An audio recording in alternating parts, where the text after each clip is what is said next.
Hello friends, എല്ലാവരും സുഖമായിരിക്കുന്നു. ഞാനിന്ന് വന്നിരിക്കുന്നത് ഒരു മത്തേല തോരനായിട്ടാണ്. ഈ മത്തേല ഞങ്ങളിവിടെ വളർത്തുന്നത് അതിൻ്റെ മത്തങ്ങയ്ക്ക് വേണ്ടിയല്ല, ഇലയെടുക്കാനായിട്ടാണ്. എന്നാൽ ഞങ്ങൾ ഈ മഴയായപ്പോഴത്തേക്ക് ഞാനെല്ലാം മത്തേലയും പിച്ചി എടുത്തിട്ടുണ്ട്. അത് കുറച്ച് ഞാൻ സ്റ്റോർ ചെയ്യാൻ വെച്ചു, ബാക്കി എടുത്ത് ചെറുതായിട്ട് അരിഞ്ഞു വെച്ചിരിക്കുകയാണ്. ഇനി ഞാനിതിന് വേണ്ടുന്ന കറിവേപ്പില, വെളുത്തുള്ളി, പിന്നെ കാന്താരി മുളക്, ജീരകം, തേങ്ങ, ഇതിത്രയും ഇട്ട് ഒന്ന് അധികം അരഞ്ഞു പോകാതെ ചതച്ചിട്ട് വരികയാണ്.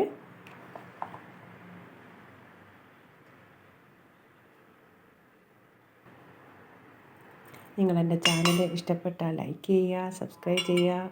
വീണ്ടും ഇങ്ങനെ ഓരോ വീട്ടിൽ നട്ട് വളർത്തുന്ന സാധനങ്ങളുമായിട്ട് ഞാൻ ഇനിയും വരും. അത് ഞാനൊരു പാൻ അടുപ്പ് വെച്ചിട്ടുണ്ട്. അതിനകത്ത് കുറച്ച് വെളിച്ചെണ്ണ ഒഴിച്ച് കൊടുക്കുകയാണ്. ഈ വെളിച്ചെണ്ണ ഉടച്ച് കൊടുത്തതിന് ശേഷം അതിനകത്തേക്കാണ് ഞാൻ ഈ അരപ്പിട്ട് കൊടുക്കുന്നത്.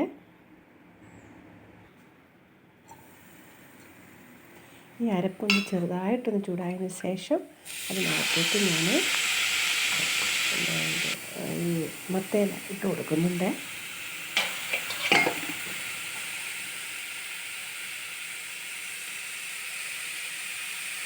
മത്തേലയ്ക്കകത്ത് വെള്ളം ഉണ്ടായതുകൊണ്ട് നമ്മളധികം വെള്ളമൊന്നും ഒഴിക്കണ്ട. ഇനി അതിനകത്തേക്കാണ് ഇന്ന് ഇളക്കിയിട്ട് ഉപ്പൂടെ ഇട്ട് കൊടുക്കും. നമുക്ക് പെട്ടെന്ന് ചെയ്യാൻ പറ്റുന്ന ഒരു തോരനാണിത്. ഇത് ഞങ്ങളുടെ വീട്ടിൽ തന്നെ വളർത്തിയെടുക്കുന്നതാണ്. ഞങ്ങൾക്ക് മത്തങ്ങയ്ക്കല്ല ഇവിടെ പ്രാധാന്യം കൊടുക്കുന്നത്, മത്ത ഏലയ്ക്കാണ്.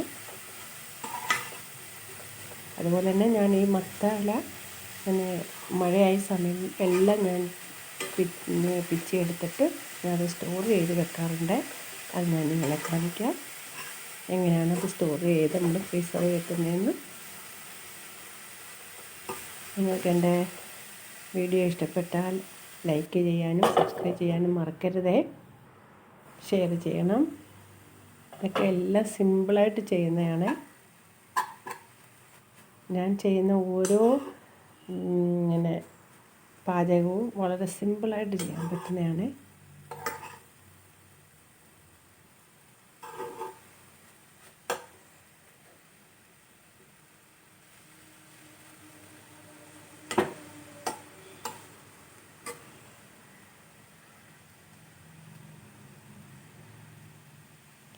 ഇനി അടുത്തൊരു വീഡിയോയിൽ കാണും വരെ ബൈ.